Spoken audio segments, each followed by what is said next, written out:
Welcome to No Better Death, the podcast that knows while you can die no better death than your own, that doesn't mean we can't look for the unusual, the noteworthy, and sometimes even the comical in the deaths of others. Each episode will take an in-depth look at some out-of-the-ordinary deaths and the events surrounding them. This show will contain explicit language as well as discussions about death and fatal events. I'm your host, Sick Grayson. This is episode 2. I want to thank those of you that took the time to listen to episode 1.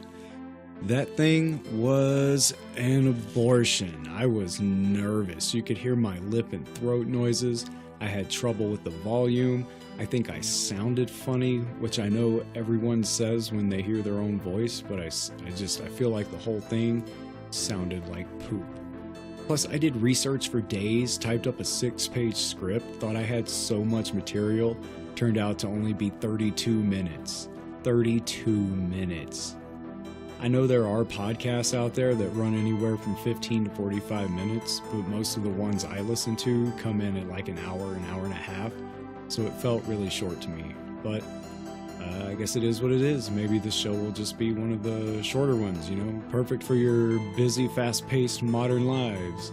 Listen to this weirdo talk about dead shit. You're in and out in half an hour. You can take the tales wherever you go and impress your coworkers at the water cooler, entertain fancy dinner guests, or wow your friends. Because there's nothing normal, well-adjusted, socially proper people love more than hearing about disasters, death, and body counts. And today, folks, we have body count. In sticking with last week's theme of having 2 similar stories in one episode, I've got another 2 terrifying tales that share many similarities, both with death tolls in the thousands. And both this week will have us like an old-ass lady in church catching the vapors, because both stories are caused by gas clouds or gas leaks. No, I'm not talking about farts. You may have thought that's where this was going, death by fart. It would have been the easy laugh, but I, sirs, madams, and all other identities, am a consummate professional, and would never go for the easy laughs. Chemicals.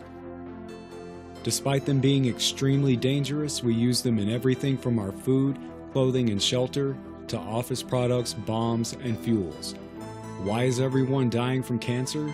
It might have something to do with the fact that everything we touch is filled with hazardous chemical compounds. Even if something isn't quote-unquote toxic, doesn't mean it's good for us.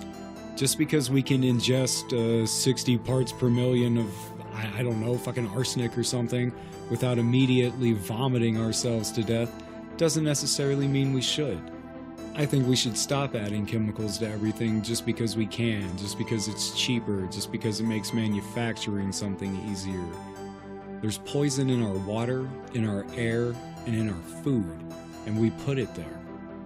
I mean, what is wrong with our species? It's like we have some sort of built-in self-destruct program that's running in the background of our collective subconscious, planning all these little different time-release fuck-ups just to make sure we take ourselves out. I mean, we've mastered a lot of science and medicine and feasibly could find a way to approach near immortality if we put the resources toward it. But instead, you're like, you know what we should do? Let's build a cyanide factory. In this first story, perhaps one of the best examples of what I'm talking about will show you exactly what I mean. Flip the switch on the way back. We're going to Bhopal, India, December 2nd. 1984. And no, I will not be doing an offensive Indian accent. I'm woke as hell. In the last episode, I did insult England as a country in its entirety, did a horrible Bostonian accent, and accused children of being prostitutes. But I would not do the offensive accent. 1984. Indira Gandhi is assassinated. The first Apple Macintosh personal computer is released. Colonel Joel Kittinger makes the first transatlantic flight in a helium balloon. The first untethered spacewalk takes place. Brunei gains independence from Great Britain. Michael Jackson's Thriller sells over 37 million copies. Bhopal, the capital city of Indian state Madhya Pradesh, is known as the City of Lakes due to its many natural and artificial lakes. It's considered one of the greenest cities in India and is the country's 17th largest. It looks like a nice place if you Google it. Lakes, parks, wildlife, ancient cave paintings, amazing architecture, access to life's pleasures and necessities. It seems like the kind of city that has everything. Unfortunately for the people of Bhopal, everything included the Union Carbide India Limited pesticide factory. Fun fact, Union Carbide India Limited, or UCIL, was owned by a parent company, Union Carbide Corporation, or UCC. 49.1% of UCC was owned by Indian government banks. The remaining percentage was owned by various US-based companies and investors. The factory was built in 1969 with the purpose of producing Sevin, S-E-V-I-N. Like what's in Sevin dust, the white powdery stuff you put down in the garden to keep bugs out. In order to make Sevin, and without trying to get too technical about the process, certain chemicals have to be exposed to certain other chemicals, and the resulting compound is then exposed to other chemicals to get the final product. One of the chemicals used in this process is MIC, M-I-C, which is short for methyl isocyanate.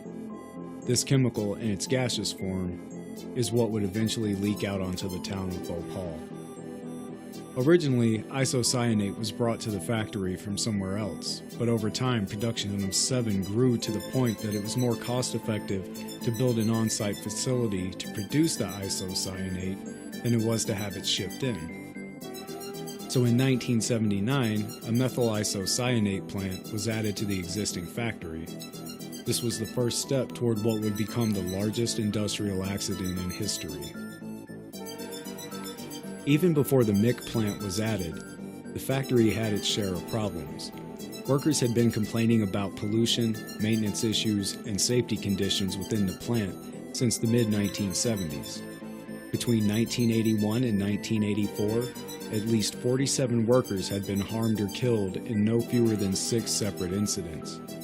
Most of these incidents involved leaks of MIC, chlorine, or other chemicals, and were exacerbated by a lack of safety precautions and what seemed to be a lack of protective gear and worker knowledge of safety rules. One incident involving a phosgene leak that affected 24 workers showed that none of the workers were told to wear protective masks. If you're a supervisor at a chemical plant, you tell your workers to wear a mask. If you're a worker at a chemical plant, you wear a mask. That's day one. That's an entire training tape during orientation. When to put your mask on, all the time. When to take it off, never. So, much like in the last episode where everyone knew the molasses tank was an accident waiting to happen, it really seemed like everyone here knew an accident was waiting to happen and did nothing about it. The facility housed 3 tanks for storing liquid isocyanate, with each tank capable of holding 60 tons of the chemical in its liquid form. In October 1984, one of the tanks lost pressure, meaning the 42 tons of liquid MIC inside couldn't be pumped out. Production was halted and parts of the plant shut down for maintenance, not just on the tank, but for many reasons.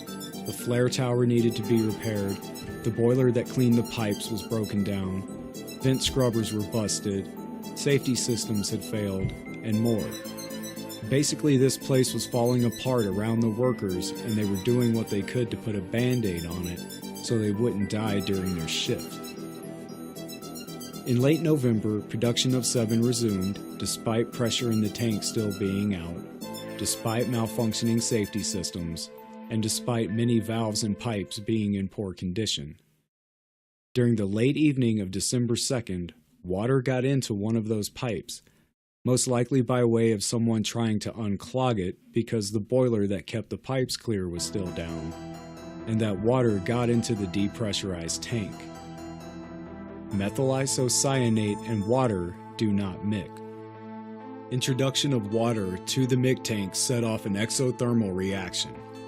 Exothermal means a shit ton of heat was generated. Accelerated by contaminants in the tank, high ambient temperatures, and the presence of iron from the crumbling non-stainless steel pipelines. At 10:30 p.m., the pressure in the tank had read as normal. By 11, it was at 10 psi. Not one, but two supervisors on shift at the time assumed the instruments reporting the pressure were malfunctioning and said everything was fine. By 11:30, some workers were starting to feel the effects of a MIC leak and began to look for one, which was found by 11:45 and was promptly reported to a supervisor. Now, you're the supervisor.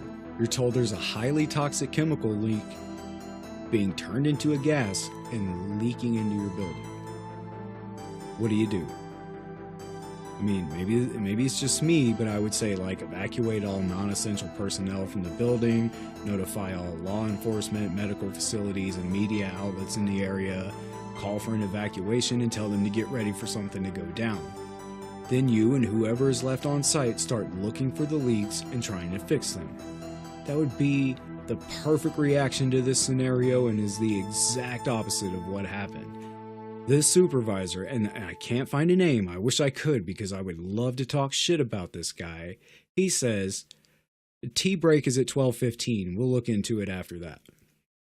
So he wants to wait 30 minutes, then take a 30-minute break, then look into the leak, I gotta go take a shit and grab a snack, and then maybe we'll look into that toxic chemical thing you guys are talking about. By 12:45, the reaction in the tank had become critical. Pressure hit 55 psi and the temperature gauge maxed out.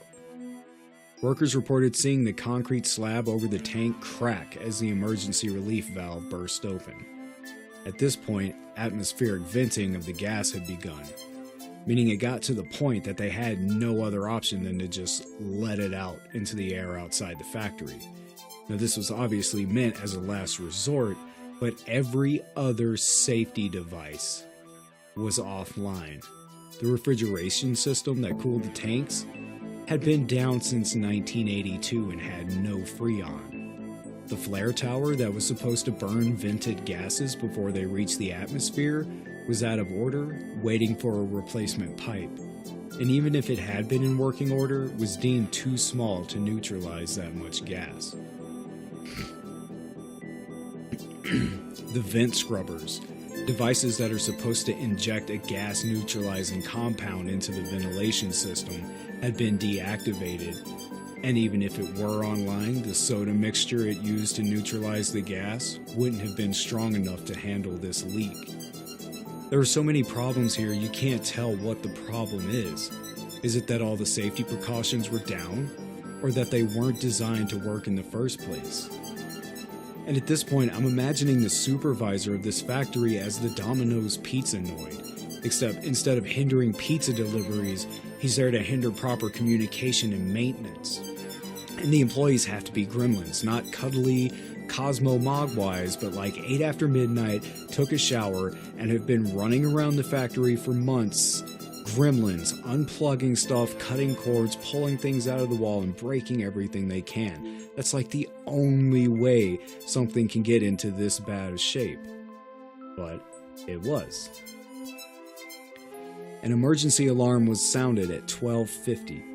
Now there were 2 sirens to this alarm, one inside the plant and one outside, pointed toward the town of Bhopal. The sirens, originally designed to be sounded together, had been decoupled sometime prior to allow for the alarm inside the plant to go off without sounding the outside alarm. And at this time, the inside alarm was sounded. So they should be, at some point, maybe contacting the local police and letting them know what's going on, right? But no, workers that started to evacuate the factory led to the town of Chola, about 2 kilometers north of the plant. The people who lived there heard the workers talking and told their police station, who was nice enough to contact Bhopal and tell them what they had heard. So around 1:25 a.m., the Bhopal police finally contact somebody at the factory. And the factory keeps telling them that, oh, everything's fine, everything's okay. Until the last call around 2 p.m., And even then, the only thing they said was, "We don't know what's happened, sir." That's it. No details. No actually telling them what was going on. They just said, "We don't know what's happening." By the time the leak stopped around 2 a.m., 40 metric tons of cyanate had been released into the air, with the winds blowing directly toward Bhopal. And here comes the best part. At 2:15, the factory decided to sound the outer alarm and send a worker to tell police there had been a leak, but they have it plugged up, which wasn't true at all. The leak ran out. The tank was empty. There was nothing left to leak. Meanwhile, the local hospital is trying to get ready for whatever's coming their way, and the factory tells them that it's an ammonia leak, then change their story to a phosgene leak.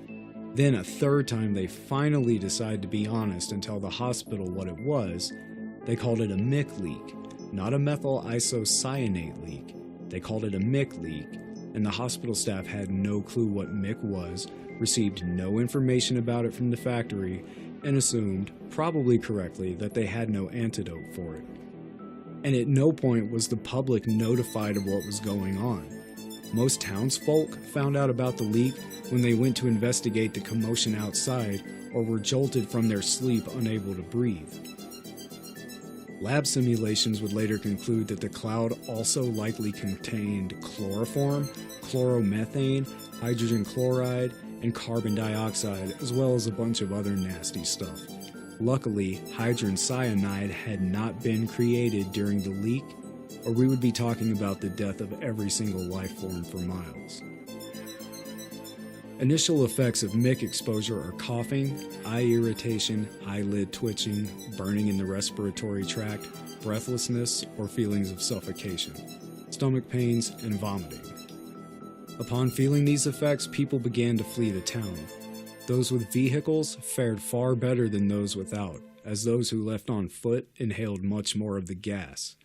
And due to the density of MIC, it sat below regular air like it kind of floated down to the ground, harming children and shorter people far worse than anyone else. By dawn, thousands had died, with the primary causes of death including choking, circulatory collapse, fluid in the lungs, fluid in the brain, and failure of the kidneys and liver. The following months would see a 300% spike in miscarriages, fetal deaths, and stillbirths.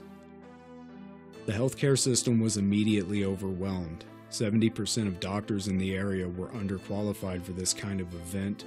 They lacked the supplies and facilities to care for that many patients, and no one really knew how to treat MIC exposure. The government was eventually able to establish hospitals, clinics, and mobile units to treat at least 170,000 victims, but in some areas, getting access to medical care took weeks. Funerals and cremations were held en masse. In addition to the human death toll, at least 2,000 buffalo, goats, horses, and other animals had to be disposed of. Trees were barren, water was toxic, and fishing, a major source of food and income for people in the area, was no longer viable as the fish were inedible. Money, food, and other resources were stretched thin for some time. The immediate death toll was tallied at 2,259 people, but in 1991 that was adjusted to 3,928. But this number keeps changing and is currently suspected that 15,000 to 16,000 deaths have occurred as a result of the leak, with as many as 150,000 people still dealing with lifelong health issues. It's just, these are things that have taken so long to happen, like it took time to really wear the person down to show the extent of the effect of the exposure, that legally they have a hard time saying this is directly because of the leak. You know, if it's 20 years later, it's a lot easier for them to say, oh, that would have happened to you anyway, or oh, that's not related. So it's hard to peg an official death toll on this, but most likely 15,000 to 16,000 people at this point, with another 150,000 having lifelong issues from it. In total, an estimated 700,000 people were affected by the leak, whether death, illness, loss of income, loss of resources, etc. UCC was ordered to pay $470 million, roughly $1.2 billion in 2017 US dollars, in addition to having to fund cleanup efforts, medical funds, and more. The details about this whole thing start getting really sticky and convoluted at this point. It's hard to tell how many people have died from the leak, how many are still dealing with the effects, what the total amount paid out is, and what is actually happening with the plant and the court cases. Hearings for this are still going on 34 years later. Right now, as I tell you this story, it's still under investigation. The public and the government accuse UCC of corporate negligence, and UCC is telling them that this was an act of employee sabotage outside its control, and it's been going back and forth like this the whole time. Each side is trying to disprove the other. Warren Anderson, CEO of UCC, was convicted of manslaughter in India in 1984 due to his connection to the plant. He promptly made bail and fled back to the US, where he lived a life of luxury in the Hamptons and died at 92 years old in a Florida retirement home in 2014. The US government refused to extradite him back to India. In 2010, 7 workers were accused of death by negligence and sentenced to 2 years in jail in addition to a small fine. The factory did start back up later that December, the same month of the accident, in an attempt to use up the chemicals in the remaining 2 tanks, but this was never actually completed as a second event occurred that led to another evacuation, and at that point the government just ordered them to shut down. They're like, you've got to get out of here, turn the power off, lock the doors, just go. UCC sold UCIL to Ever-Ready Industries, and later UCC itself was purchased by Dow Chemical Company. Parts of the factory were destroyed, sold off, or sent to Germany for disposal, but the majority of the factory is still there decaying, still leaking chemicals into the ground and water. They never finished cleaning up. UCC made a half-assed effort to clean it up, got tired of it after a few years, and sold themselves off so they didn't have to deal with it anymore, leaving the people of India to deal with it, but not the resources to do so. Studies as recent as 2012 show levels of carcinogens in the local water supply being at least 1,000 times higher than is deemed safe by the World Health Organization. Interestingly enough, while Dow has not helped in the situation as far as I was able to verify, they have had the resources to hire people to spy on Bhopal activists. In 2012, WikiLeaks released a cache of emails between Dow Chemical Company and Stratfor, an intelligence and research company, showing that private eyes and spies had been hired to watch the public and private lives of multiple activists, authors, and researchers who are acting on the best interests of Bhopal. The only statement made from either company came from Stratfor, who simply claimed they acted within the law and did nothing illegal. And I'm just going to leave it at that. There's way too many details to do this in one episode or even 2. It's a rabbit hole you can fall down. But this is the best summation of the story. I do encourage you to go out and look into it on your own, really get into the minutia of it. It's a pretty interesting story. There have been a few books and a couple movies written about it, but there's just no way to cover it all in one podcast. I would hope the lesson learned from this is that corporations can't be allowed to become negligent, and that governments and the public have to hold them accountable for their actions. But it kind of feels like the only discernible lesson from this is that if you're rich enough and wide enough, you can ruin the lives of over 500,000 people. Kill them, disable them, ruin their soil, water, and air, bankrupt their medical system, destroy their local economy, damage their food supply, and deform and sicken multiple future generations. And you still get to die peacefully in your sleep from old age in sunny Orlando, Florida. In my opinion, every salaried employee at UCC should have been dragged into the streets and hit with a brick. But that's just me. What do you think?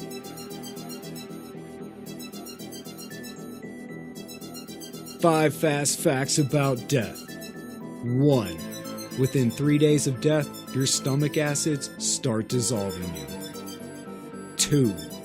The practice of burying our dead may date back as far as 350,000 years ago. 3. New York City has more suicides than murders.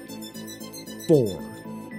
About 153,000 people die every day. That means every year on your birthday, you're an asshole. You're spending money, getting presents, partying, making the day all about you. Meanwhile, over 150,000 people are dying. You jerk. 5. On average, left-handed people die 3 years earlier than their right-handed counterparts, and that's what they get for having the devil in them. And now, we're going to fast forward 2 years and 7,000 miles to Cameroon, where one time a lake had to burp like really bad. We're talking the Lake Nyos disaster of August 21st, 1986. 1986. A meltdown at the Chernobyl power plant causes the biggest nuclear disaster in history. Space Shuttle Challenger explodes shortly after takeoff, killing all 7 astronauts on board. The Oprah Winfrey Show makes its national debut. Richard Branson breaks the world record for fastest crossing of the Atlantic. Micronesia gains independence from the United States, and mad cow disease is discovered. Okay. The technical term for what happened at Cameroon's Lake Nyos isn't a burp. It's what's known as a limnic eruption. See, Lake Nyos is an exploding lake, one of only 3 in the world that we know of. Exploding lakes are formed inside inactive volcanoes that still have magma underneath. The magma leaks carbon dioxide into the lake. This in itself isn't really a big deal, but with these lakes, their sheer size makes the interaction with the magma gases really dangerous. Lakes and volcanoes are really deep. The deeper a lake is, the higher the pressure is at the bottom. The higher the pressure, the more gas that gets trapped. Basically, the weight of the water on top of the gas holds the gas underneath. But it can't stay trapped forever. Something has to give. Earthquakes, landslides, dramatic spikes in temperature, or exceptionally strong storms can shake up a lake just enough to allow the gas to escape. And when it does, a giant cloud of CO2 is released into the atmosphere, depriving the area of oxygen. And as we all know, oxygen is what makes us breathe more gooder, and when we don't, we die to death. And CO2, kind of like the Mick gas from the previous story, is heavier than oxygen, so it sits lower to the ground and is especially good at suffocating people. 2 years prior to the Lake Nyos disaster, Lake Monoun, also in Cameroon, had a limnic eruption that killed 37. But that was nothing compared to this one. It's unknown what triggered the gas release. Landslides are the most likely suspect. A landslide shook up the lake enough to allow the pressurized CO2 at the bottom to mix with lower pressure water above it, allowing the CO2 to escape the depths. The suction created by this pulled a massive amount of iron from the bottom of the lake up to the surface, where it almost instantly oxidized, turning the lake red. The CO2 bubbled and churned for some time, forming a column that would soon shoot out of the lake in the form of a giant CO2 cloud. When the gas breached the water, a 60-foot tsunami rose to the sky as 300,000 tons of CO2 was released. The water level in the lake dropped by at least 3 feet, and all vegetation along the edge of the lake was killed. The cloud then proceeded to slowly, we're talking 12 to 15 miles per hour, slowly travel downward over the villages of Nyos, Cha, Sabam, and Kam. So this wasn't a hold your breath for a second and it'll be over situation. This was a heavy cloud of low-lying gas crawling through these villages. About 4,000 people managed to flee the villages. But as it was the middle of the night, many were still sleeping and never heard the rumble from the lake or smelled the gas that was headed their way. Those who fled still reported respiratory issues, lesions, and even paralysis from their brief contact with the cloud. Those who were unable to outrun the cloud weren't so lucky. Many of those who perished were suffocated in their sleep. Exposure to mass CO2 starts with respiratory issues as your lungs shut down, followed by the nervous system shutting down, and it feels like you're being choked. Meanwhile, your skin, eyes, and nose are burning, and all you can smell is rotten eggs. Maybe not the absolute worst way to go, but it's definitely not in my top 10 of choices. Joseph McQuain, a survivor from the village of Sabum, gave his account of the events. I could not speak. I became unconscious. I could not open my mouth because I smelled something terrible. I heard my daughter snoring in a terrible way, very abnormal. When crossing to my daughter's bed, I collapsed and fell. I was there till 9 o'clock in the morning, until a friend of mine came and knocked at my door. I was surprised to see that my trousers were red. I had some stains like honey. I saw some starchy mess on my body. My arms had some wounds. I didn't really know how I got these wounds. I opened the door. I wanted to speak. My breath would not come out. My daughter was already dead. I went to her bed, thinking she was still sleeping. But she was dead. I slept until it was 4:30 in the afternoon. Then I managed to go over to my neighbors' houses. They were all dead. I decided to leave because most of my family was in the village of Wum. I got my motorcycle. As I rode through Nyos, I didn't see any sign of any living thing.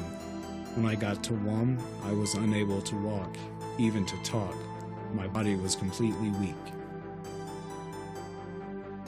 Many who fled the villages made their way to the nation's capital, about 150 or so miles away, to seek medical attention. The government did send medical teams and researchers to the villages near Nyos, but it took them a day or so to get there. When they did, the village of Nyos was abandoned. A handful of survivors had fled and left nothing but huts and bodies still lying where they had died. The other villages weren't much better. In total, 1,746 people and at least 3,500 livestock were killed by the CO2 eruption. Many people who fled the villages never returned for fear of another incident. They moved away to other villages or stayed in resettlement camps for upwards of 20 years. Those who did decide to stay were faced with a lack of farmers and thus a lack of food. Livestock prices went through the roof due to the new supply and demand dynamic of the area, and they never really recovered. In all, the events of this disaster affected about 20,000 people. A degassing system has since been installed in Lake Nyos. It basically consists of multiple pipes jammed into the bottom of the lake that allow the carbon dioxide to slowly release, preventing a buildup of the gases that cause limnic eruptions. Degassing pipes were also installed in Lake Monoun and Lake Kivu, the one in the Republic of Congo, though it is suspected that Lake Kivu's degassing system is not adequate enough for its size, and there could be a limnic eruption there at some point in the future. And that's it for episode 2 of No Better Death, Catching the Vapors. I want to thank you for tuning in. At the moment, this is SoundCloud only, but I am working on getting a proper podcast hosting site and submitting the show to iTunes, Stitcher, Spotify, all that jazz. Hopefully I'll have everything ready to go by the time episode 3 is released. But wherever you see this, whenever you see this, please leave a review and tell a friend. You can find No Better Death on Facebook, Instagram, Twitter, and at Gmail. Wherever stuff is, No Better Death is there under the name No Better Death.